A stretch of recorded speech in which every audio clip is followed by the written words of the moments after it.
You never think it will happen to you. Friends go through the pain of divorce for one reason or another.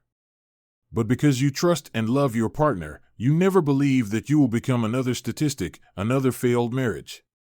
But when you look at divorce statistics, especially in the modern era, I wonder why people get married in the first place. The song "Till Death Do Us Part" certainly sounds hollow, its meaning lost over the decades. I guess I should have recognized the signs, but not through what I read online, whether it be stories, articles, or just being more observant. When you are in love with someone, you tend to view the world through a rose-colored prism. When you're married, have children, a home, and a life together, the thought of growing old together is jarring. But apparently, the signs were there, and I had seen them before. I grew up in a home that was eventually labeled a single-parent family. Growing up, my parents' marriage seemed strong. They seemed to love and respect each other.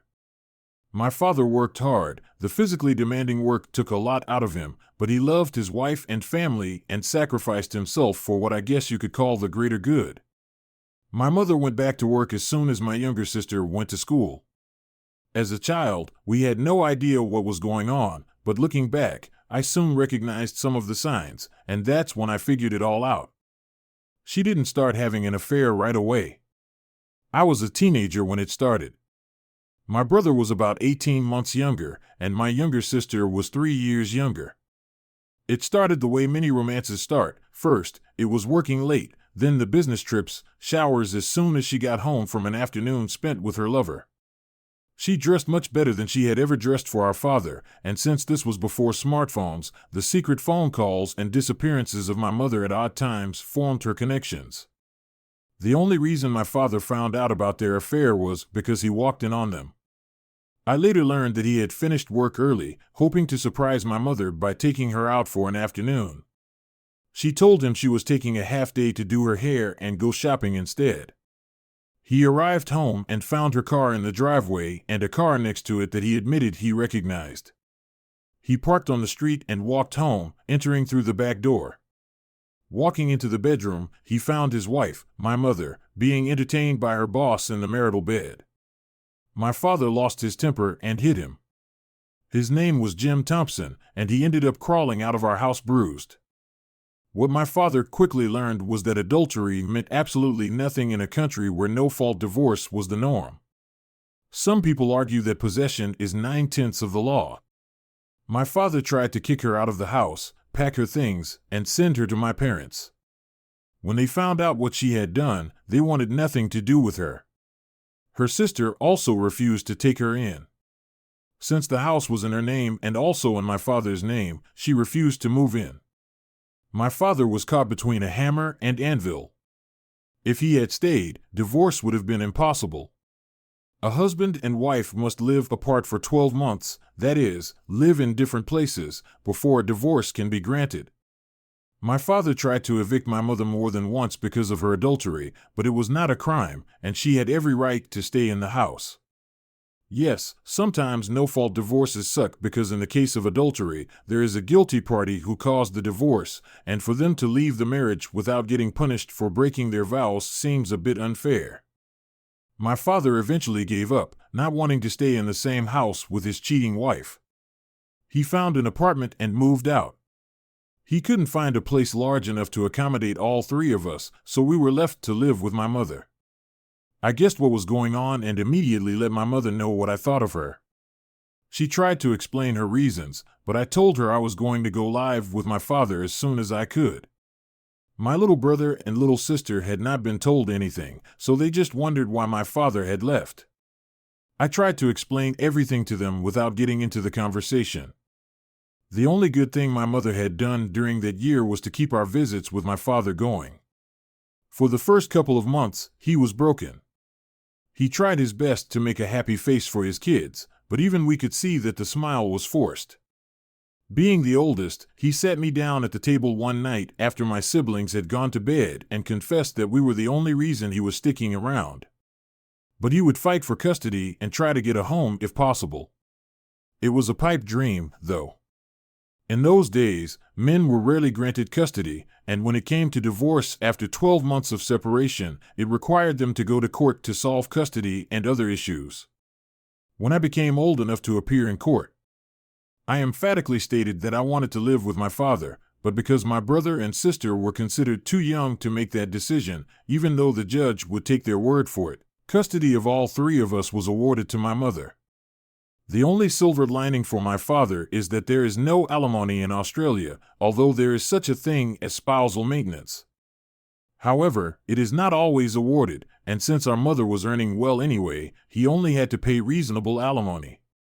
Unlike in the United States, in Australia, child support is reasonable for the parent who is no longer in the household, so my father would not be left destitute because of child support payments. The next 4 years were difficult. I already despised my mother, and she knew it. To any man she tried to introduce as her new partner, I made it clear that my mother was an adulterer who cheated on her husband, forcing him to leave the family home more than once. I left her in tears. By the time I was 16, we barely spoke, and I left the house as often as possible, for school, for a part-time job, or just by not showing up. After the divorce, my father did get his life together and eventually met a beautiful woman named Naomi, his fellow divorcee. I supported their relationship, and she soon came to love his 3 children as her own. She had a daughter of her own, and we treated her like a sister. Despite the heartache, I was glad my father had found love again, even though I knew he was hesitant to marry. Naomi seemed to realize this and happily agreed to cohabitate. Eventually, they rented a house together and established a stable relationship. As soon as I turned 18 and graduated from high school, I moved out of my father's house. I hated leaving my siblings, the only reason I stayed in the house until that age. But by then, my relationship with my mother had become unacceptable. My last words to her were incredibly cruel, but it was just an explosion of all the negative thoughts I'd been holding inside me since my father had been forced to leave home, simply because he didn't want to stay married to a cheating spouse. Despite the collapse of our relationship, she still sobbed as I packed my car on the day I left. I hugged my brother and sister, assuring them that I would be there for them and would not forget them, and then took one last look at my mother. The experience with my mother made me wary when it came to dealing with women. I had read many articles about infidelity and knew that I was a monogamous person at heart and would expect the same from any partner. I had a couple of girlfriends in high school, but once I started working and making money, I started dating, hoping that I would find a woman worthy of my love and trust. I met Kylie when I was 21 years old. She was a recent university graduate, and I was working as an engineer and taking night classes because, although I enjoyed working with my hands, I was hoping to work my way up in the organization to a management position. I met her at one of the corporate gigs representing an engineering company, and she was working part-time as a sales rep for a supply company. We hit it off immediately, and by the end of the day, I had her number in my phone with a promise to call her. Hot date? Harry, my roommate, asked. He was one of my best high school buddies, and we'd agreed to live together so the rent and bills would be cheaper. Something like that, Dave, I replied. Is this the girl you met at the conference? Dave inquired. Yeah, finally got up the courage to call her, I said, looking at him and smirking. Back off, Dave. I just waited a couple of days so I wouldn't seem too pushy. Trust me, she was pretty excited on the phone when I called her and was anxious to meet up as soon as possible. After applying some aftershave, I decided I looked pretty good, better than looking like a bum anyway. Although I had a decent job, the money still wasn't great, but I felt comfortable enough. We agreed to meet at one of the bars in town, and from there, it was a case-by-case basis. I didn't usually organize dinner and drinks on first dates. Too many stories of women looking for a free meal, and the man who paid for it never heard about it again. Walking into the bar after I parked the car, she was sitting on a stool, already sipping her drink, meeting my gaze across the room. When her eyes lit up and she smiled, my heart seemed to beat faster. Over a couple of drinks, we gradually got to know each other. She admitted that her role in the corporation was temporary and that she was only hired because she had a pretty face that attracted men in her direction. She laughed, admitting that it was true, but it made her feel like a piece of meat. And so many married men hit on me, she added. It was disgusting. I realized what she was getting at. I know my own mother cheated, but both sexes were equally bad when it came to cheating. Out of my own curiosity, I looked up statistics online, and the fact that so many men and women admitted to having extramarital affairs shocked me. Making matters worse was the fact that, according to many articles written in Australia, we were notoriously known as a bunch of cheating scumbags. "You were the perfect gentleman, Harry," she added, taking my hand in hers. "You kept looking me in the eye the whole time and remained completely professional, at least until you asked for my number. You were the only sincere person. I wish you were single, though." I put my hand over my heart and raised my other hand. "I swear I'm single. Ask any of my friends." She smiled and took my hand again. "Good, because I have a good feeling about you. I've already been hurt."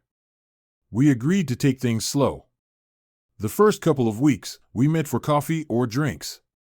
At the end of the third night over drinks, we had our first kiss.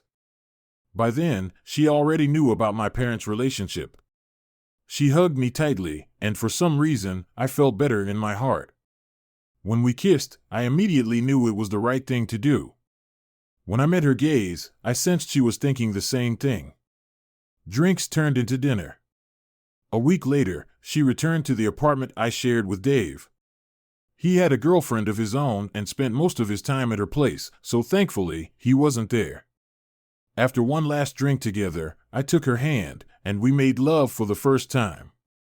A month later, she confessed her love to me. I reciprocated, and things went on from there. Once she found a steady job, we started talking about serious things like living together, buying a house, marriage, and then children. By this point, even though what had happened to my father was on my mind, Kylie had already won my heart, and that was all that mattered. She was a pleasure to be around, and she admitted that she wanted to be a wife and mother above all else. Before we got married, we agreed to buy a house together. Fortunately, this was before the housing boom that was sweeping Australia, especially Sydney. However, due to lack of employment and a bad credit history, which she told me about, she could not co-sign on the mortgage. I couldn't afford such a mortgage myself, nor would any bank offer it to me on my own. So my father suggested I become a co-borrower so that his salary would supplement my own.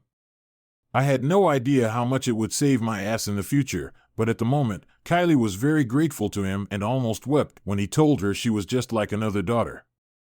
At the same time, her parents absolutely loved me. So when I popped the question just 3 months after moving into our new home, everyone was thrilled. When we announced our engagement and wedding date, Mary and Kylie was the best day of my life up to that point. I married the woman I thought was my soulmate, and she often told me I was hers. Walking down the aisle towards her, I was probably grinning like a fool. She started giggling when I took her hand, and we were both happy that we had finally committed to each other. It wasn't a church wedding, it was in a park with a marquee nearby to hold the reception. Our honeymoon lasted a week on an island in the Pacific, sun, sea, sand. Not surprisingly, we found out that was when she became pregnant with our first child. She gave birth to a beautiful baby girl 9 months after our honeymoon and was ready for another child 6 months after giving birth. 18 months later, she gave birth to our son. 3 months later, we decided that 2 was enough. We both had what we wanted. To my surprise, she didn't want me to have surgery in case we changed our minds, and she didn't want her tubes tied either. She just agreed to go back on birth control since it had never bothered her before, and life went on as usual. She was a housewife and mother until both children went to school. As soon as our son went to school, she resumed working but kept her work hours to school hours until both children went to middle school. Only then did she return to full-time employment. By the time we were both 45, I was already working as a regional manager for a national network of engineering companies. I traveled often but rarely stayed home more than one night. Kylie had a career in real estate and ran her own office, although she occasionally traveled to the main office in the CBD. Our daughter Charlotte left home to live with her boyfriend, who was a lovely young man already committed to her. I assumed wedding bells were looming on the horizon. Our son Stephen was still in university and living in an apartment near campus. I was aware of his various interests, but Kylie and I supported him regardless of his life choices. By this time, we had been married for over 20 years. I felt like we still loved each other just like the day we exchanged vows. I never took my eyes off him, putting my hand on my heart. I could look at another woman, but I never thought about doing anything since I had given my heart to Kylie and didn't want to break that trust. But I couldn't help myself. What happened to my father was always in the back of my mind. I should have known better. I should have seen the signs. But when I finally realized the truth, I knew I had to take certain steps to prepare for the inevitable. You just never think it will happen to you. You think she's cheating on you? Asked Dave, hearing the surprise in his tone. Buddy, she loves you to death. Why on earth? I was blind, Dave. I thought that once Steve left home, our relationship would go back to the way it was. But I'm starting to notice that she's acting the way my mother acted with my father. Just thinking about that woman made my blood boil. I had hardly seen her in the last 20 years. She had been present at my wedding, but only because of my father's intervention. He'd married Naomi by then and had long since retired. He told me to be a better man and invite her. I didn't have to invite her, but not inviting her would make me look like the bad guy. I gritted my teeth and sent her the invitation. Other than texting her about her grandchildren, whom she rarely got to visit, I had nothing to do with her. Kylie knew this and never insisted on having any kind of relationship with her either. So what are you going to do? Gather all the evidence I can, and if she's cheating on me, just leave her.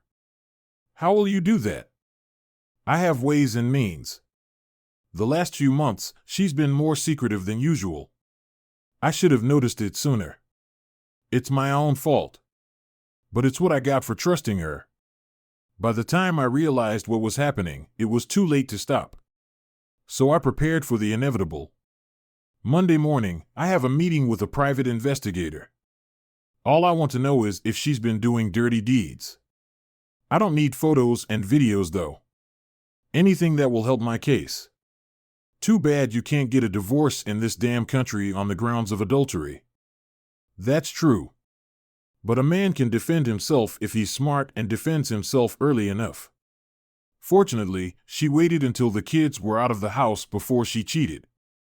And there are one or two things she's forgotten about in our lives that could turn the situation in my favor. He patted my shoulder. I'm sorry, buddy. I really am. I sipped my beer. Me too. The thing is, until I get confirmation, I can't stop loving her. Maybe it's just my suspicious mind. Maybe I'm just a jealous bastard. But the signs are there, buddy. I wasn't paying attention until I finally realized what was going on. The next morning, I drove to my father's house. Naomi greeted me as she always did, asking if she could sit with him while I explained the situation. I must have had that look on my face because even though it was only 10 a.m., he put a bottle of beer in my hand and told me to take my time. Before he started, I smiled as he took Naomi's hand. They still loved each other as much as they did on their wedding day. The actual relationship didn't last long before my father wanted her to be his wife. I think Kylie is having an affair, Naomi sighed. My father muttered, not again. I'll hire a private investigator on Monday. But all the signs are there, Dad. The same signs you told me about, Mom. All the signs you told me about. If she's cheating, she must have read a book on how to get away with it. But once I pulled my head out of my ass. And what do you want me to do? I grinned. Naomi giggled. As I'm sure the smile was not a pleasant one. Daddy, I'm going to give my house to you. Remember when you signed the mortgage agreement years ago? Kylie never put her name on the contract. Legally, I own the property. And when I'm gone, she will be considered nothing more than a tenant. I'm selling you the house as a gift by simply removing my name from the deed. Under state and federal law, I can do it for free. Then what do we do? I sign a month-to-month lease with you. Once I dissolve our marriage, if it comes to that, you can settle things with Kylie. While she will have some tenant rights since she has been living in this house for a long time, we will go over how you can legally evict her if necessary by court order. Unfortunately, because of the plan I have in my head, I won't be around. Have you thought this through? Harry inquired. Naomi, Kylie, and I discussed monogamy and fidelity before we got married. She knows about my mother. I warned her that if she ever cheated on me, I wouldn't forgive her. I don't care if it's once or 100 times. If you sleep with someone else, you're breaking our vows, which means you're breaking the prenup. At least with this no-fault crap, I can walk away easily, and I won't have to pay her a dime. No alimony since they don't live at home, and no spousal support since she makes as much as I do. Thank God we don't have these damn alimony laws like some states. Screw giving some cheating woman a portion of my paycheck just because she can't keep her legs closed. I took a sip of my beer and looked at Naomi. Sorry, I'm a little pissed off about that. I hope I'm wrong. Back home, Kylie was sitting in the living room, curled up on the couch, watching a movie. She smiled at me as always, her eyes lighting up at my appearance. Where have you been? She inquired. Meeting with my dad. Just needed some advice about something. What about? A job. There might be a new opportunity on the horizon. The problem was that I only had suspicions, no concrete evidence that she was doing me nasty things. And if she was having an affair, it was with someone she didn't see every day. I knew that the day the girls' nights out would start out of the blue would be one of the straws that broke the camel's back. But so far, nothing like that had happened. There were times she'd stay late at work, but I had enough of that. If she was suspicious, she'd think I was cheating on her on those rare nights I worked late. Going to bed, she snuggled up to me as always and whispered how much she loved me. It hurt me to think that she was lying to me. Maybe she loved me, but she needed something or someone new. If so, we would get divorced, and she could get a new guy. I've read fictional stories about wives who, for some reason, turned into huge monsters and did terrible things. The thought of my beautiful wife participating in such things almost gave me a gag reflex. Until I had proof, I had to trust her. It was the old adage, trust but verify. So when I whispered back that I loved her, I still meant it, but the thought of her breaking our vows was too unbearable at times. The next day was Monday. I went to work first every morning. We had breakfast together, then I brushed my teeth. It was exactly the same that morning. Her eyes were shining as she told me she loved me and wished me a good day. I almost felt guilty knowing that at lunchtime, I would be meeting with a private investigator because I believed she was cheating on me. After 20 years of what I thought was a happy marriage, I was a little surprised to be greeted by a woman. I expected to see an ex-cop with a dislike of women, dressed in a trench coat and fedora. I guess I watched too many old movies. She noticed my surprise and smilingly explained the process, what was being offered, and how much it would cost. Will she notice the money moving around? No, we have separate accounts, but there is a joint account where we pay bills and other household things. What makes you think she's having an affair? I explained what I had seen my mother do, then what my father discovered, which my mother then admitted. And then, I explained the current situation. How is your sex life going? She finally asked. Once my son left home, it was cool. But about 6 months ago, it slowed down again. I thought it was just us putting it out of our minds. To tell you the truth, I'd have intimacy with my wife every damn night if I could. Just because I'm 45 doesn't mean I'm not interested in it anymore. Have you noticed changes in her behavior? Yes, they're barely noticeable, but they're there. You know the term red flags? She nodded, and I grinned. Not quite enough for a communist parade, but enough red flags to make me uneasy and suspicious. She explained what they had to offer. These include phone tapping, video surveillance, identity tracking, and all sorts of activities, some of which she admitted might not stand up to scrutiny, meaning they would be considered somewhat illegal. I had to explain that it wasn't a permanent affair. Unless my head was buried in the sand, I had no idea if she was seeing someone on her lunch break, working late, or just occasionally hooking up when she just wanted some other feeling. I had to admit that I just didn't know and wanted to know the truth. I was given some time to think about it and was informed that I would call on Friday to begin surveillance starting early the following week. It was hard to give up sex with my wife. I still didn't know the truth, but the thought of sharing her with one or more men now made me completely uncomfortable. I could have pretended to be sick, but I told the truth. I just wasn't interested. I know what upset her when I rejected her advances. As eventually she asked if I was stressed about work, I was preoccupied with something, so I guess her curiosity was satisfied. She snuggled up to me as always and whispered that she loved me. I called Wednesday and asked them to start immediately. I needed to know as this was starting to drive me crazy. I couldn't help but wonder if it was all in my head. No wonder so many spouses who have been cheated on have been mentally traumatized. In the end, although I paid for their services and they found the evidence, it only took a month of fighting back for my wife to finally show herself in all her glory. By this time, I was reading literature every day about cheating spouses, whether male or female, all the signs of infidelity, how they pull the wool over their eyes, and what spouses can do when a marriage breaks down. I was already prepared. I had already started moving things into the car, and I had what is called an evacuation bag. The workers knew I was getting ready to move. I just needed to give them a date. Our house was now my father's, and there was no mention of my wife in the lease. With any luck, she'd be kicked out of the house within a couple of months. It was Friday evening. I got home at the usual time.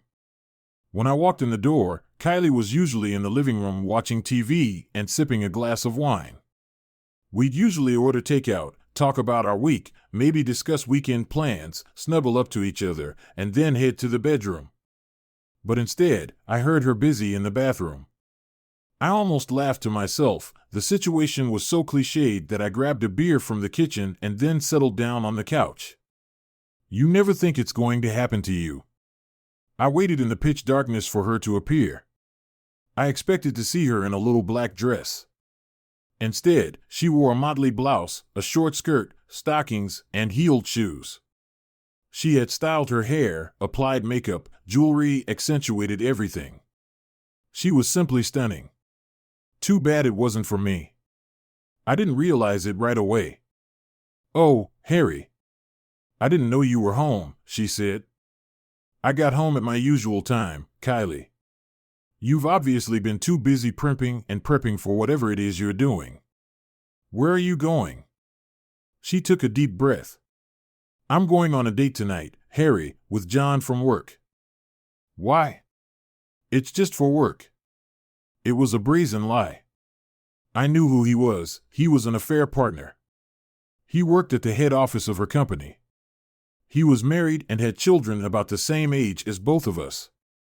I'm not sure what she expected me to say, but there comes a point when a man just washes his hands of a man.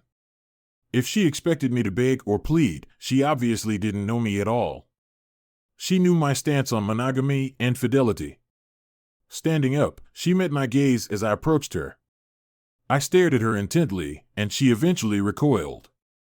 I smiled as I made my way to the kitchen. "You're not going to say anything, Harry?" she asked. "No," I said simply. She had no idea how prepared I was. I guess we were both good actors. The only difference was that I wasn't tearing her heart out with lies. "Okay, fair enough. I'll be home later. We'll talk then." I didn't say anything but followed her to the door. She stopped and looked back at me, looking as unsure as I'd ever seen her. Whether it was guilt or not, I didn't know and didn't care anymore. "Good night, Harry," she said quietly. "Goodbye, Kylie." She must have realized what I was trying to say, but apparently she thought I was going to be another man I'd read about who would put up with this kind of crap. But I wasn't a cuckold. I wasn't going to put up with that kind of crap. I wasn't interested in open marriage, wife splitting, and things like that. It emasculates, demeans, and completely overturns the vows made at marriage. As soon as she left, I put my plan into action. I grabbed my evacuation bag and packed another suitcase, putting them in the car. I got on the internet and thanked the heavens that in this day and age, everything can be done through a phone app or online. We had very little debt, just a credit card that I immediately paid off and canceled. I paid all upcoming bills and then transferred most of our savings from our joint account to my own. I left her with enough money to pay a month or two's rent and bills. After that, she was on her own. Possession is 9/10 of the law. She didn't own the house, and by the time she realized our savings were gone too, I would be gone. As I walked around the house one last time, I couldn't help but sigh, so many good memories now ruined. Taking another mug of beer, I had 3 calls to make. The first one would be easy, the last 2 would be the hard ones. Dad, it's confirmed. She's cheating on me. She had the nerve to admit that she's going on a date with another man tonight. The plan goes into effect from now on. Where are you going? To Adelaide. I have a new gig there for 12 months. When the divorce is final, I'll probably go back to Sydney, but that's the thing, we'll wait and see. All right, son. I'll make sure she doesn't find out where you are. New number. I'll settle it as soon as I get there. I'll send you my new address as soon as I find a place to live. Drive carefully and don't do anything stupid. Dad, all I'm doing is leaving a cheating spouse, unfortunately. This time, like father, like son. Sounds a little hollow. You haven't done anything wrong, Harry. Just find peace in what you're doing, and soon you'll move on with your life. Just know that Naomi and I love you. Do your kids know? I'll call them next time. Good luck, son. Talk to you soon. Calling my kids was the hardest call I've ever made. I called my daughter first. She will always be Daddy's little girl. When I explained the situation, she cried on the other end of the phone. That's what hardened my heart, to hear my little girl sobbing because her daddy had gotten his heart broken. I assured her that I will always love her, but for the moment, I am leaving. I'll email her all my new details once I get settled, but for now, I'm not going to tell anyone anything. As for my son, he has shown the stoic attitude I would expect from any young man. He called his mother a bitch, and the only question he had for me was what I was going to do with him. I'm going to find out where he lives and send it to his wife, I admitted. She deserves to know the truth. Other than that, I have no desire for revenge. Steve, this isn't fiction, it's real life. I'm heartbroken right now, but all I'll do is wait for the divorce and then somehow rebuild my life. I'm only 45 to 46. When the divorce happens, what about counseling? Can she demand it? Marriage isn't like ours here, and neither are the divorce laws, Steve. You've read too many stories based on state laws. As long as we've lived apart for 12 months, I can file for divorce since you're both over 18. I won't even be required to attend court, although I will, just to make sure everything goes smoothly. She can't require counseling since we've been married for 20 years. Well, I'd be careful, Dad. You know how the courts can be. If she's persistent enough, then I'll just take my evidence to the counselor, put the pictures in front of them, and ask them if they'll stay married to the woman who's cheating on them. Okay, Dad. We'll take care of yourself and keep in touch when you get to where you're going. I'll keep you in the loop as I believe Mom will be contacting me. She knows LAH will protect you. Thank you, Steve. We'll talk soon. That was it. I wrote Kylie a short letter explaining that I was leaving and that she would hear from my father soon. I didn't give her the reason why, leaving it as a bit of a surprise. Other than that, I explained that I had already called our children and told them the truth, just like my father had. She could tell her parents that I left, but if I started getting insults or requests for reconciliation, I would send them proof. Finally, I took off my wedding ring and placed it on the coffee table along with the note and all the proof I had received. These were copies as I would keep the originals in case I needed to use them for any reason. Getting into the car, I didn't know whether to laugh or cry, but I found that all the stress I had been feeling disappeared as soon as I drove away from the house. I booked a hotel on the western outskirts of the city to prepare for my trip to Adelaide. I had 2 weeks to get there and set up my life, so I took my time and decided to stay in random country towns that had no more than a pub, post office, and police station, usually all in one building. A week later, I arrived in Adelaide. I was met at the office where I was to work by several people I recognized from previous corporate conferences. I already knew my role, so knowing I was a stranger in their city, they took me outside and showed me around, recommending neighborhoods where I should live. I ended up staying in a hotel for a month while I picked a place to live. I ended up choosing a modern 3-bedroom apartment in North Adelaide after researching information and discovering that it was one of the most beautiful suburbs in the city. I wasn't interested in buying, as the average price was expensive, although not as bad as Sydney.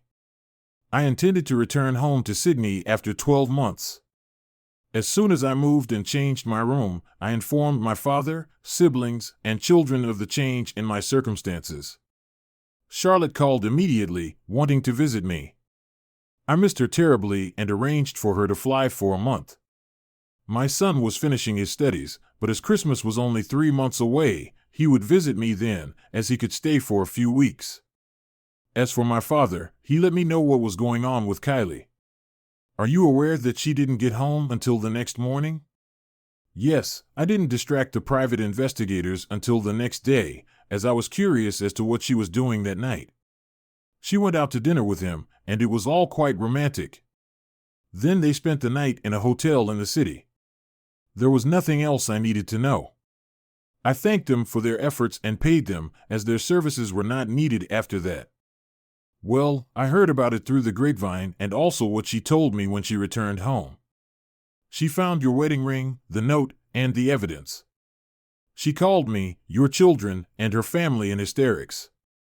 You obviously didn't answer your cell phone, and I know she sent you emails.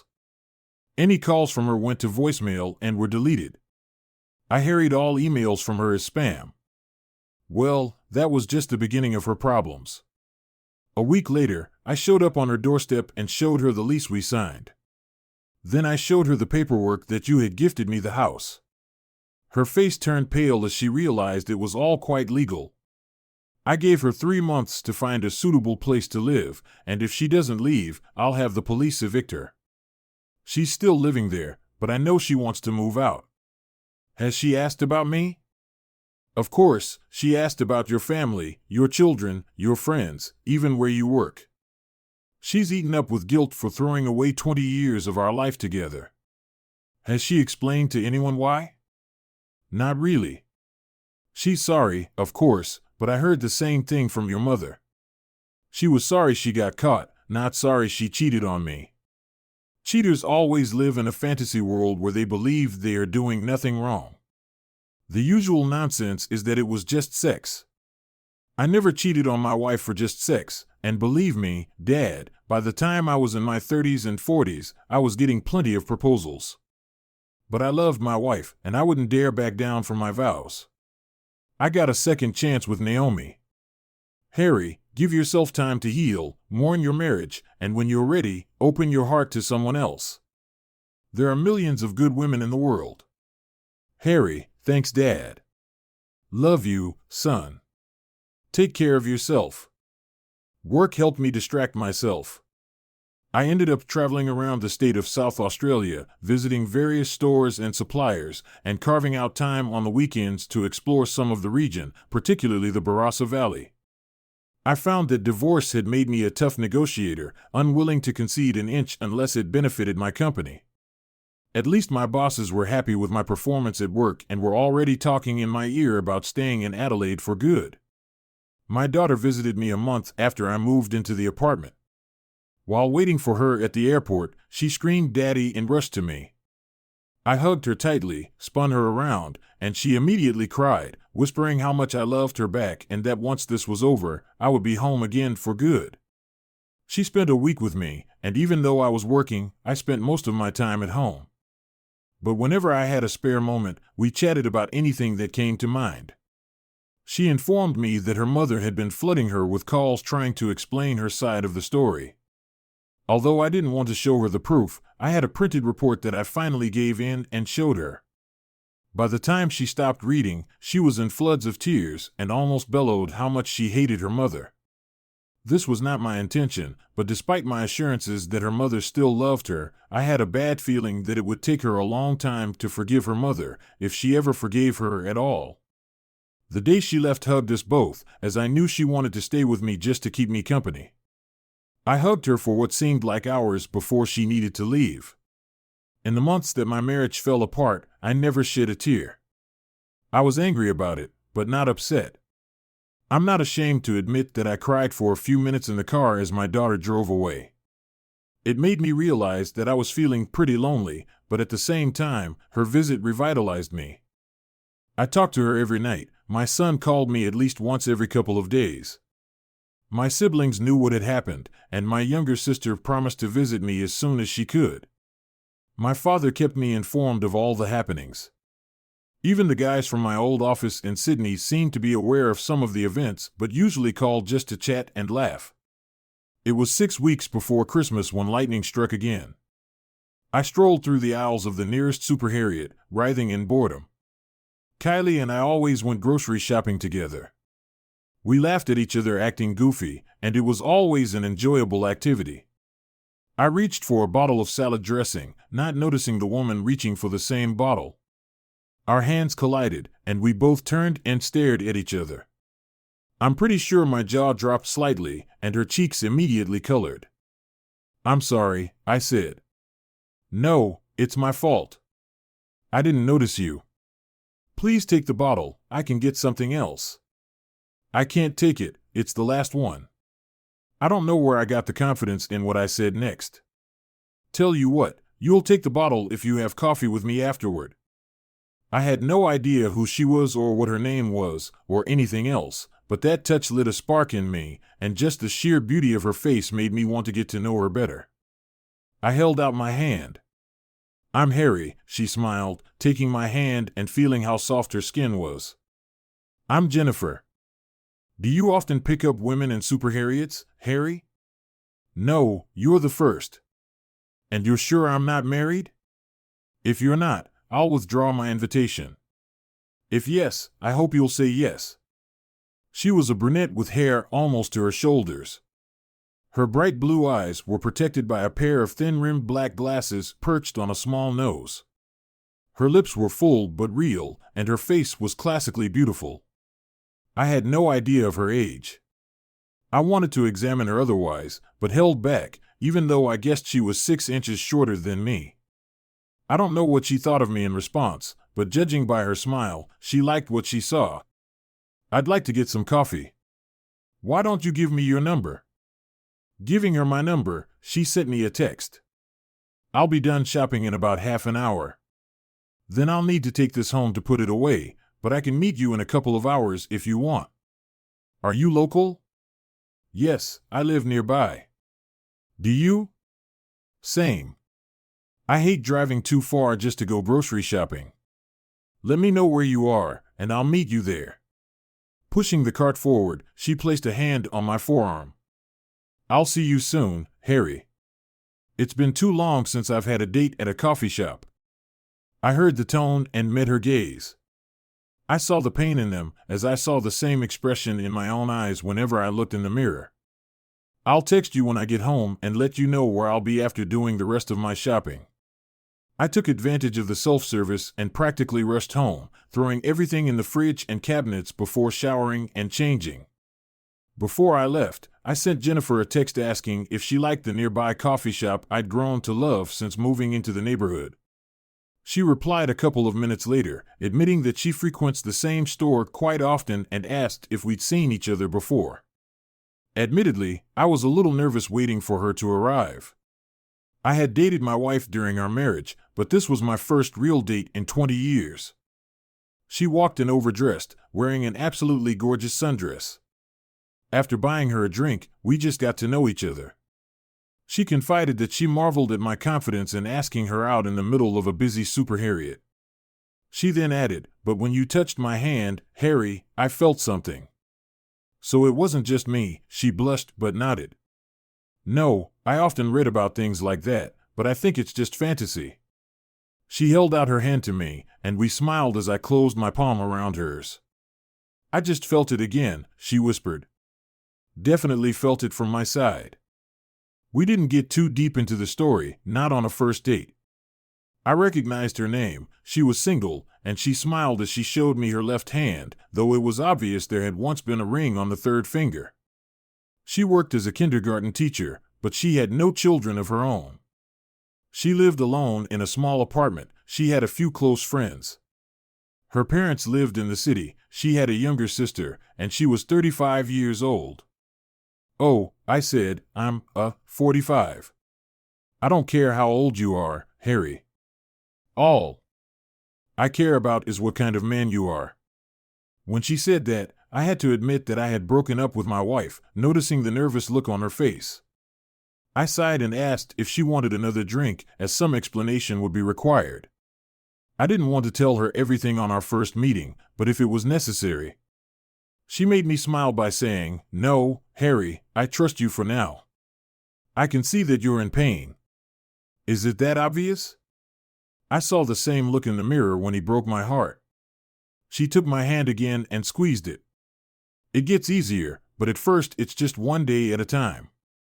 Then weeks and months go by, and soon the person who broke your heart will no longer matter." She smiled at me again. "And then maybe you'll meet the very person who starts to mend that very heart. It's just that some people wait longer than others, but eventually it happens. My father used to say the same thing. Your father is a wise man." We finished our second glass and walked outside. Walking to her car, I felt awkward, not knowing whether to kiss her, hug her, or just wish her well. When I hugged her, part of me didn't want to let her go. I couldn't imagine finding someone I was attracted to so strongly and so quickly again. I guess we both didn't want to break the embrace. "Give me a call this week, Harry. I'd love to talk to you again. How about tonight?" She giggled, and it was a dagger to the heart. "You can call me whenever you want." I called her that night and every night thereafter. Not wanting to interfere with her regular routines, I asked if she wanted to go out to dinner Friday night. When she said she'd love to, I practically danced around the apartment. As soon as I hung up the phone, I hadn't felt so giddy in a long time. At the conference on Thursday, more than one person reharried on my rather sunny disposition. Everyone knew about my breakup and impending divorce, so they immediately assumed I was seeing someone. Not wanting to jinx it, I told them that I enjoyed my date at the coffee shop and that I would be having dinner with the same person the next night. I added that I had no interest in going on dates. I went out with one woman at a time. If it didn't work out, I would try with another. The restaurant I chose had rave reviews online, but I hadn't visited it before. It was a casual dining room, but the food was supposed to be excellent. Despite the casual atmosphere, I still wore slacks rather than jeans, a long-sleeved button-down shirt, a pair of leather shoes, and some cologne. Although stubble was kept to a minimum, the restaurant had a bar, and I smiled when Jennifer was already there waiting for me. She looked incredibly nervous, noticing my approach. She stood up, and without thinking, I leaned in to kiss her. She immediately kissed me back. "Wow," she whispered, pulling away from me. "If you're only going to greet me like that on our second date, I wanted to do it at the end of our first." A waiter approached us to take us to our seats. Luckily, we got a small semicircular booth so we could sit side by side. After ordering our drinks, we chatted about our weeks. It was impossible not to notice how passionate she was about teaching. But when she confessed that she wanted to have children of her own, I started talking about mine. I think we were both annoyed when the waiter came back and asked about our order, as it disrupted the conversation. We agreed to split the appetizer and dessert, with each of us getting the main course. I was amazed at how easily the conversation flowed. I was mesmerized by her face, her voice, her mannerisms. I'm sure she caught my eye more than once as she blushed. Each time, the food was excellent, no complaints, and the waiters and waitresses were attentive but not too intrusive. I paid after dinner, although she suggested we go to Holland's before. I asked if she wanted another drink, and she immediately agreed. I took her hand and led her to a bar I'd looked up online. It was a quiet place, with a man at a piano playing background music. There were more booths here. Jennifer was enjoying a cocktail, and I was enjoying a bourbon with a mixer. "What's wrong, Harry?" she finally asked. I told her everything, how we'd met, about our life together, our children, our careers. But then I explained what happened to my father, about my relationship with my mother not working out, their divorce, and what I learned. Then I gradually realized that my wife was doing the same thing. Then I confessed how I left, what I had done a few weeks before all of this. "I'm still married, Jennifer, but we live apart. I moved here to make sure the divorce goes through. I'm not sure if you would consider what I'm doing cheating or not. I won't blame you if you do. But my marriage is over, it exists in name only. I will return to Sydney to make sure the divorce is finalized, and if you meet someone here, then I'd talk to him about our options. My children are in Sydney, being so far away from them is hard." I had to look away as admitting it upset me. I missed them every day. "My ex-husband was quite a piece of work, Harry," she said. "He swept me off my feet when I was 19, he was 25 at the time. The age difference didn't bother me, but my parents warned me about him. But I was in love and didn't listen to them. I didn't notice the red flags that showed up after a couple of months. I was surprised he let me go to work, but that was all I was allowed to do. Slowly but surely, he isolated me from family and friends. I was expected to teach school and then come home and practically become his maid, and more." She paused, as I felt in my gut that this was only the beginning of the story. "I suppose it was worse from there. I talked back to him, which means I was disrespectful to my husband. I was dressing like a slut or coming home late, that means I was cheating. I was spending money on things I wanted, that meant I was financially irresponsible. He never said anything positive, he was a sea of absolute negativity. I can't imagine wanting to say anything good about you, Jennifer," I said softly. I knew I needed to get away. He was crazy, and I knew that one day he would either hit me and put me in the hospital or just destroy me. I called my father and cried into the phone, asking him to save me. He arrived with 2 of my uncles and a few of his friends. My ex-husband tried to fight them off, but pushing and hitting a woman is different than fighting off a man or a man, since my father cleared his watch with 1 punch, and then they tied him to a chair while they helped me move out. I immediately went to the police, got a restraining order, and an AWO against him. I've been divorced for 7 years, and he doesn't know where I am. I've barely dated Harry. I've been afraid for so long." She raised her eyes and looked into mine. "Then I met you, and I had feelings I hadn't felt in so long. I'd never felt them for him." She got behind the wheel, but it wasn't safe to drive, so I offered to drive her home. Stopping in front of an apartment building, I realized I had considered it before choosing my current residence. After escorting her inside, she opened the front door and hesitated. I made my decision, pulled her to me, and kissed her again. "I had a wonderful night, Jennifer. I'd like to spend it again during the week, any night you want. I'm a pretty good cook in the kitchen. If you'd like to have dinner with me, let me know the night, and I'll bring something too. I'm a pretty good cook myself," she smiled. "Well, I'll cook first, and then you cook for me, and we'll compare results." "What night, Wednesday, Harry?" she asked. "Although I'm expecting your usual nightly call and lots of messages, if you play your cards right, you might even get a surprise or 2 in a message." "What are you doing tomorrow?" "Nothing," I asked. "Why don't we go to the beach?" "You just want to see me in a bikini, huh?" she teased. "No, just want to have a good time," I replied. When I got home, I heard my phone beep a couple of times and didn't open it until I was inside and sitting on the couch with a beer in my hand. "I had a great night, Harry. I wanted you to spend the night with me, but I don't want to rush things, Em. I don't want to rush things either. When you're here Wednesday night, bring a change of clothes. I want you to stay, but it's too early for anything but sleeping in the same bed, Harry. I'm tired of sleeping alone, Jennifer. I am too. I'm already in bed.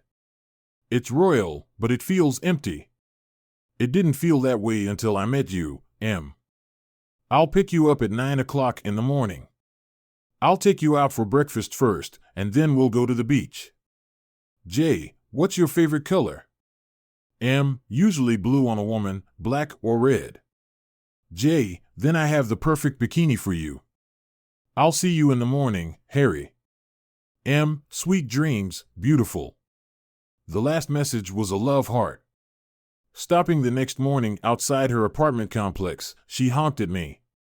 I knocked on the door and heard her calling me inside. She smiled at me. What do you say?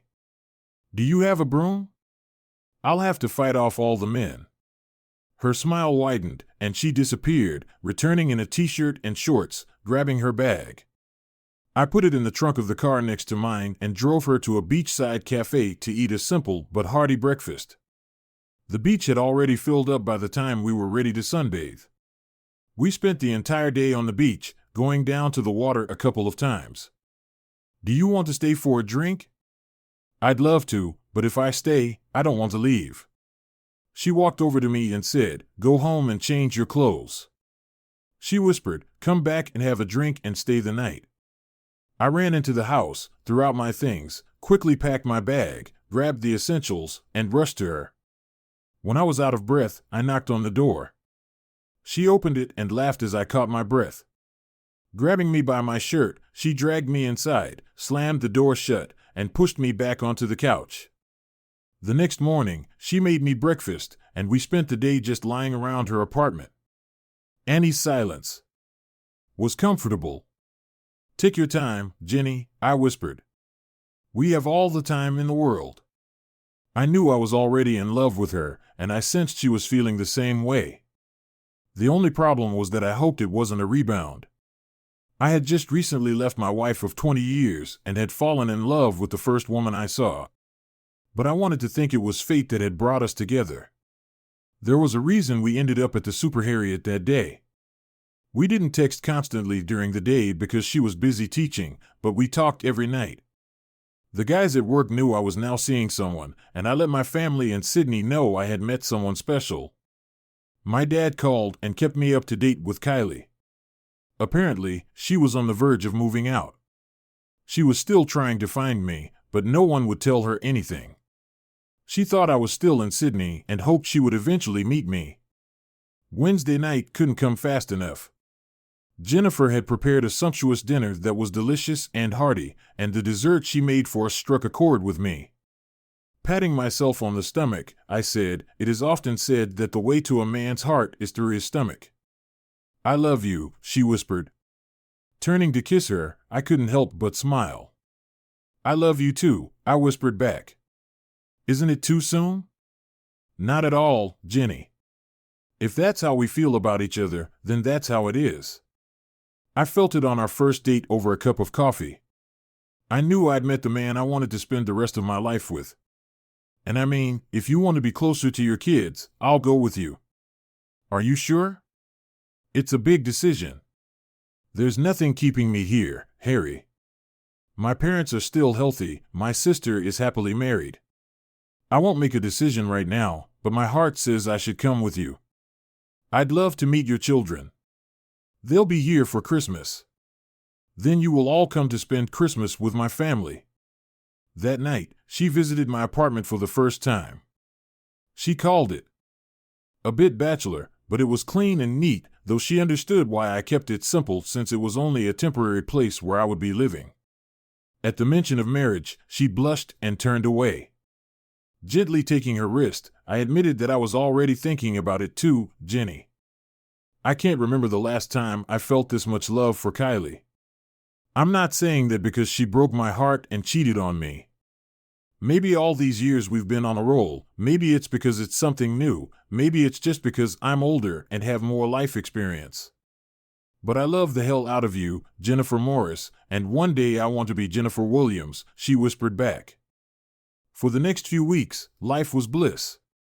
We weren't separated for a single night, although truth be told, we spent more nights at her apartment rather than mine, as her apartment was much nicer to be in. She spoke to my father on the phone more than once, and I kept my kids in the loop, but they didn't want to talk until they met her in person. After calling my son the week before Christmas, I had to ask about his mother and what she was doing. I told her I wouldn't be here for Christmas. I think she guessed you weren't in Sydney. La hates her daddy. I mean pure hatred. She's spoken to her once since you left, and since that phone call, she's practically stopped talking to her. I talked to your sister last night.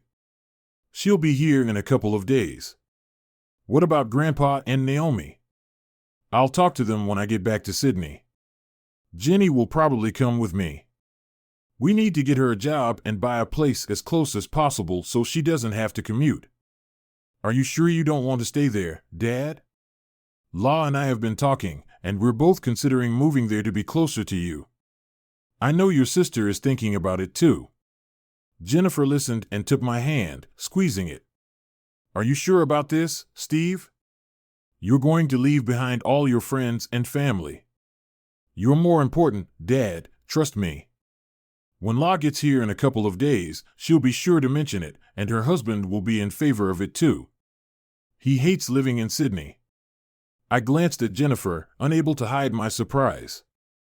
I'll still need to go back to make sure the divorce goes through. Don't make any hasty decisions, Steve. I know how it sounds, but my decision to leave your mother the way I did was planned in advance. Oh, I'm more than aware of that, Dad. As far as I'm concerned, to hell with her. She's still trying to convince people that she didn't do anything wrong and that it was your own fault for leaving. Jennifer came with me to the airport the day my daughter arrived. She took her husband, Tom, with her, but as soon as Charlotte saw me, she dropped her things and ran to me. It was like those days when I used to pick her up from school, and she was so happy to see me. She cried again for a few minutes, and when I introduced her to Jennifer, both of them were soon in tears. I looked over to Tom and shrugged helplessly. The next day, my son surprised me by knocking on my apartment door. "Daddy," he exclaimed, and we hugged.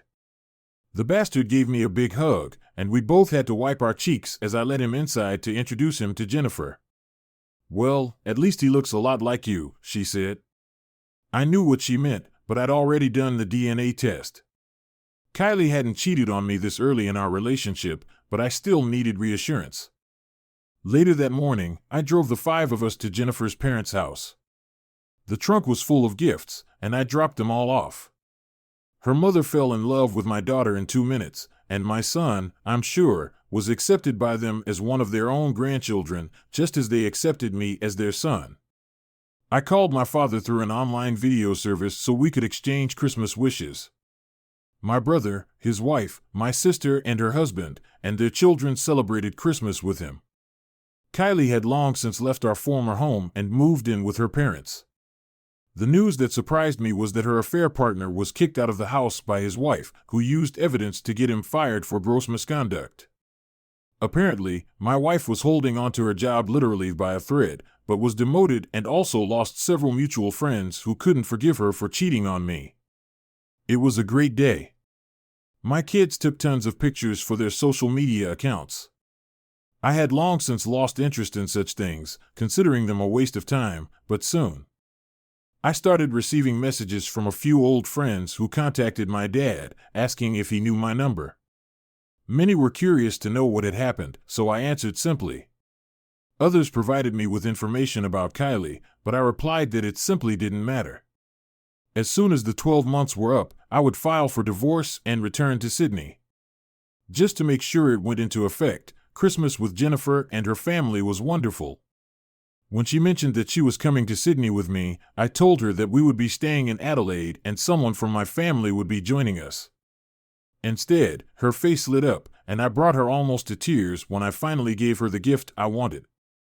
It was too early to propose since I was still technically married, so I bought her a gorgeous necklace and bracelet. She immediately put them on and whispered that she would wear them as often as she could. After we ate a big lunch, her father offered me a beer, and we ended up in his garage where he put an old sports car on wheels. I hadn't seen Jenny this happy in a long time. Harry, partly I think leaving Adelaide would do her good, but would you be happy to stay here forever? I'll stay here for her, and my children will move here to be closer. How soon can you finalize the divorce? A few months at the most. I've been honest with Jenny about everything from the beginning. I understand she's been doing nasty things to you. Yes, maybe up to 6 months, although I only had concrete proof in the last few weeks before I pulled the pin. He shook his head. Hell, I've read about all this cheating nonsense. Why get married if you can't keep your legs closed? Ever heard of cuckolds? Judging by the look of disgust on his face, he knew exactly what it was. Yeah, I'm not sure that's what Kylie meant, but it's one of the new trendy things. Same thing with all these people wanting a free relationship so you can cheat while keeping your conscience clear. Honestly, if my wife asked me to do something like that, I'd be in jail. How much disrespect is there in asking someone to do that? Jenny's ex-husband here was both cheating and abusive. What he did was despicable. He put a hand on my shoulder. She barely knew about the cheating, but he was doing it with everyone who moved. He squeezed my shoulder. She loves you, Harry. Just don't break her heart, please. I'm not sure I can handle another call like that from my little girl. He sipped from his bottle and, looking away, added quietly, I almost destroyed it, Harry. I love her more than anything in the world, Daddy. He grinned, already calling me son. I've been hurt badly myself, so we both carry the wounds in our hearts and souls. We help each other. We stayed until late afternoon, and my daughter drove us home as I had too much to drink. Back at my apartment, the kids went to bed, and Jennifer dragged me to our bedroom. If it was good, she enjoyed New Year's Eve even more. I told my kids to have fun while I walked her to a hotel downtown. After dinner and drinks, I escorted her back to our room where there was a bottle of champagne and a few appetizers. Any wishes for the new year? I inquired. Not just one. Would you like to hear them? Sure. I want you to live here with me. Deal. I want you to propose to me as soon as you get your divorce. I'm already looking at rings. She clung to me even tighter. I want a baby, she whispered. Jennifer, we'll get married and have a family together. My children left a few days later. I was reluctant to let them go, but once I explained that I would probably stay in Adelaide if they wanted to join me, they promised to start exploring their options. I called my father and told him the same thing. He said I had to make the best choice for myself, but he was happy where he was with Naomi. But he would, of course, visit me when he could. The next few months passed in bliss. Eventually, I applied for an apartment lease and moved in with Jennifer. I won't say it was one of those fairy tale romances. After all, it was real life. But I don't remember myself happier. We were a true team in everything about our lives. She knew that the specter of my divorce loomed on the horizon and, at times, still lingered in my mind. We both still had trust issues, but we agreed to always talk about any problems without giving the other a reason to think we were doing anything wrong. Our lives were great, and we never stopped seeing each other.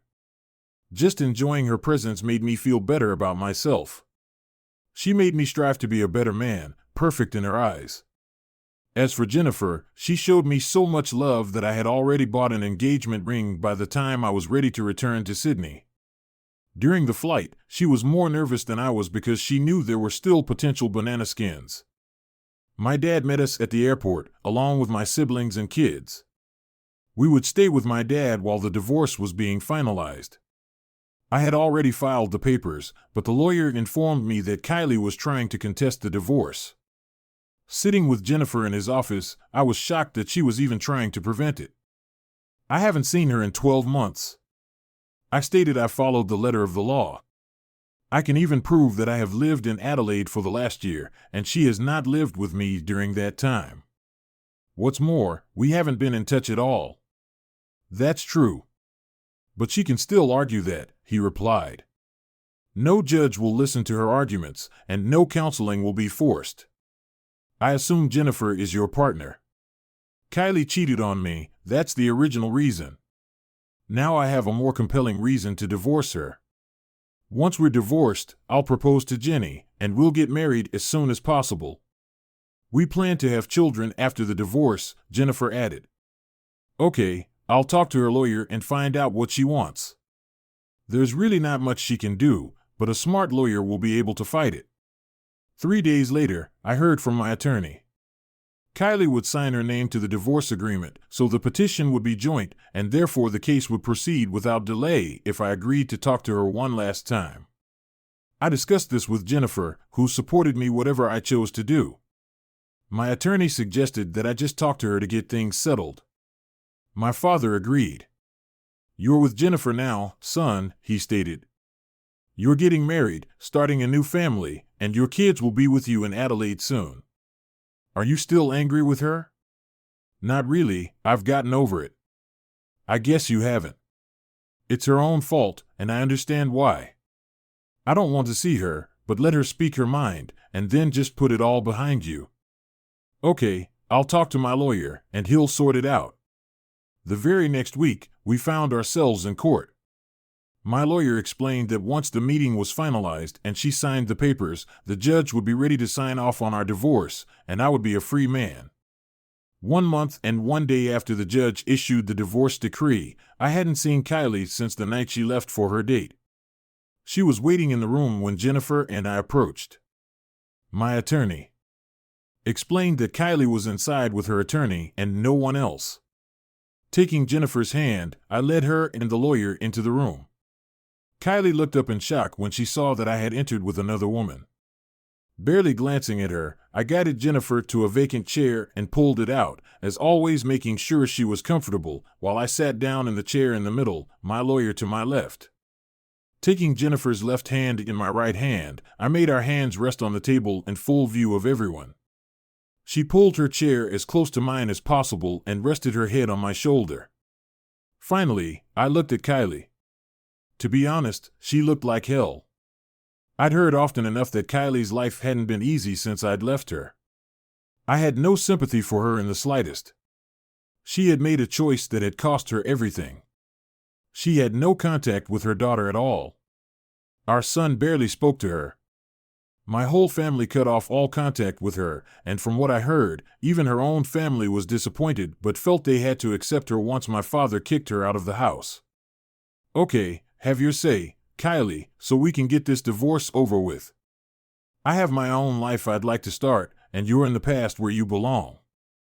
Who is she? She asked quietly. Who's the woman at your side? That's Jennifer Morris. As soon as our divorce is finalized, I will propose to her, and one day she will be Jennifer Williams. And I will naturally say yes to his proposal because I want nothing more than to be his wife and the mother of his future children. I smiled for a moment, though I didn't take my gaze away from Kylie's eyes. As soon as she says yes, we'll organize a simple wedding ceremony. With any luck, by the time we're married, she'll be carrying our child. I knew it hurt to hear all this. I still knew my soon-to-be ex-wife, and the pain in her eyes was real. You recovered very quickly, she stated. I wasn't the one who cheated, Kylie. It was you. I remember leaving. Evidence. You never gave me an explanation. I left that night, and you never said anything. You didn't fight for me. I didn't have to fight for you because I was your damn husband. So in the end, you weren't worth fighting for. You cheated on me, Kylie. You showed your true colors after 20 years together. I remember our talks about monogamy and fidelity. I warned you that if you turned out to be like my mother, I wouldn't hesitate to leave. All you've done is make my decision easier. Do you even regret what you did? Don't bother answering that because you don't. You only regret getting caught, not proving that our marriage was nothing but a damn sham. And you're a worthless whore, just like my own mother. Her lawyer cleared his throat. I stared back at him. Back off if you don't like what I'm saying. She wants to talk, fine. I have the right to speak too. I made a mistake. Treason isn't a mistake. Treason is a series of decisions you made. I don't care if he seduced you or if you went out on purpose. The simple fact is that you slept with him and therefore lost any right to call me your husband. It was just sex. And there it is, the very phrase that so many cheaters use to justify their decision. I'm sorry, but most people equate sex with love, and considering you were my wife, I was the one you should have been doing it with, not some damn idiot you were working with. We talked about this before we were married, Kylie, you just don't remember. I warned you again what would happen if you cheated on me. You forget that my mother cheated too. As soon as I pulled my head out of my ass, I knew what you were doing, so I just had to gather proof. If you had said no that night, would you still have left? Yes, I would have left either way, but I would have left in a different way. What you did that night was so damn disrespectful, you deserved everything that happened afterward. You took all our money, consider it payment for 20 wasted years. I paused and shook my head. No, that's not really fair or right. You gave me our 2 children, it wasn't a waste. I also verified that they were mine, that upset her. I never cheated on you, then. No, you only turned into a whore afterward. You sold our house. No, I gave it to my father. It's still in his name, and he rents it out. He's already told me he's going to sell it and give me most of the money so I can buy another house where I live now. You didn't even give me a chance, Harry, because you sure as hell didn't deserve one, Kylie. Where do you live now? None of your business. I don't want you to know that information. The day I left, you stopped mattering to me. Our children are grown and can choose who they want to be with on special days, whether it's birthdays or holidays. She fell silent as she knew nothing she said would make me change my mind. Just sign the papers and move on with your life, Jennifer stated. He hasn't seen you or spoken to you in 12 months. He's come to terms with it. He loves me, and I love him.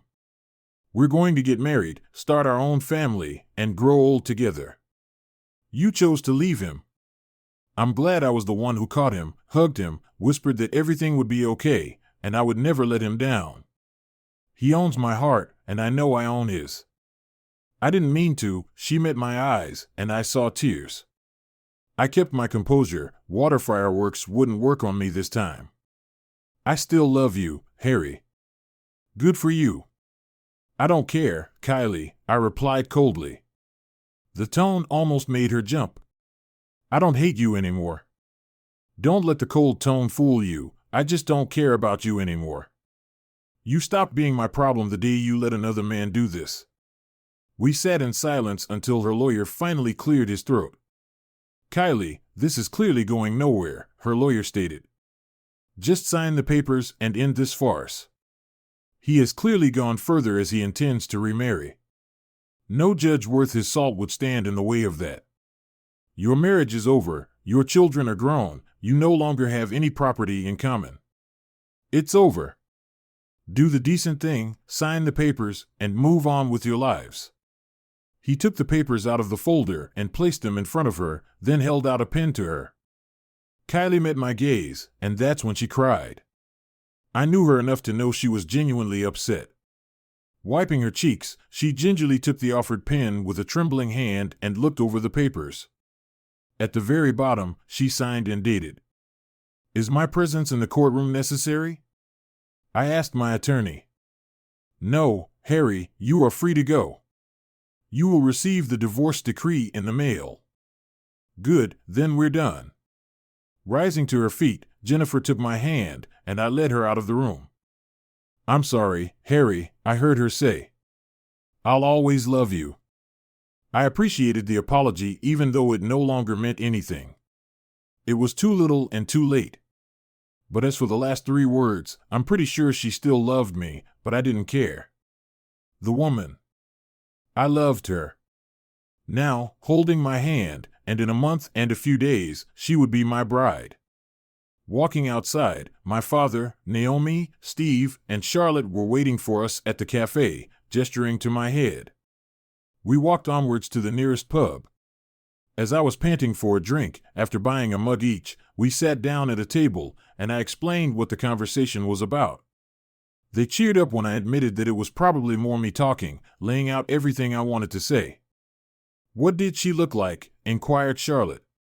"Like a hag, definitely looks her age, if not older, definitely deserving the upgrade," Jennifer whispered in my ear. "Did she sign the papers?" my father asked, nodding. We clinked glasses and sipped our beers. "I went through the same ordeal with your mother. I'm sure everything Kylie told you, she tried to tell me too." "She wasn't trying to blame me, Dad. Mom was accusing you of working too hard," I explained. "Did she try to justify it?" inquired Stephen. "Yeah, the old line, it was just sex. What is it with these promiscuous women claiming it was just sex?" Charlotte wondered, almost to herself. "I married my husband and wouldn't dream of leaving him just for that. If I want it, I turn to my husband and achieve it." She stopped and blushed, realizing that she had just said that in the presence of her father and grandfather. We exchanged glances and burst into laughter. "Well said, girl, well said," exclaimed my father. "And those are words to live by." "Your grandfather doesn't stand a chance," Naomi declared. "And if he needs a little chemical help, he knows there are other things he can use." "Naomi, that's my grandfather," exclaimed Charlotte. "He's not dead, and neither am I." "I'm 86 years old and still more than capable," objected Naomi. "Your grandfather met me at the right age, but once we were together, we made a promise to be good to each other. We both had failed marriages due to infidelity. I'm just glad it's almost over," I admitted. "I don't like being another divorce, but like I said in the room, infidelity is unforgivable. Fair play to those who choose to make a relationship work. Perhaps if you kids were 10 years younger, I would have felt trapped, but then I looked at my dad. It was a struggle, but he always supported me." We stayed in Sydney for a few more days while I discussed with my family their plans. Charlotte and Tom immediately agreed to come to Adelaide. Stephen was still assessing his options but would likely join us. To my surprise, my sister offered to join us. Inviting her to dinner when she arrived alone, I learned that her marriage had also broken up. "You can stay with us while you work things out," Jennifer offered. "Any family would welcome you. You are my family now, and my family is yours now too. I'm selling the house here, and we're going to capitalize on it," I added. "Housing prices in Adelaide are a lot more reasonable than here, so we're going to buy a big house with rooms to fill with little people," Jennifer suggested, taking my hand and placing it on her stomach. "I'll be carrying our first child soon." "How many do you want, Harry?" "As many as you want, Jenny." "I love being a father," I replied. A month later, I received a divorce decree stating that my marriage to Kylie Daniels, since she didn't keep her last name, was officially over. I never heard from her again, but rumor had it that she left Sydney within 6 months of our divorce. According to Stephen, who was the only one still in touch with her, she headed north to Queensland to start over. After that, I just stopped asking, and Stephen stopped telling me, as I no longer cared what she was doing. 2 days after receiving the divorce decree, I proposed to Jennifer on the beach in front of our families. She could barely get a word in edgewise, nodding as I slipped the engagement ring on her finger. 6 months later, we were married on the same beach as our new home was only a few hundred meters away. As she walked towards me in her wedding dress, no one could fail to notice her baby bump, but my future wife just glowed as her father led her towards me, taking her hand. We couldn't contain our smiles as we turned to face the celebrant. My dear ones, we are gathered here today. Epilogue. I'm a year away from retirement, and life couldn't be better. Jennifer and I have been married for almost 20 years, and we are still as happy today as the day we met, our first date, our first lovemaking, all those first meetings leading up to our wedding day. 6 months after returning to Adelaide after that trip to Sydney, my daughter and son were living in Adelaide. My daughter is still married to Tom and has 3 grandchildren. My son is married to a wonderful man, and they have adopted 2 children. My father and Naomi moved in with us in Adelaide a year after the divorce, where he lived for almost 10 years before passing away peacefully in his sleep. Naomi was heartbroken, and the first thing we did was insist that she live with us. She resisted for a while until she realized our house was huge, and we ended up building her a granny apartment so she could still have her independence.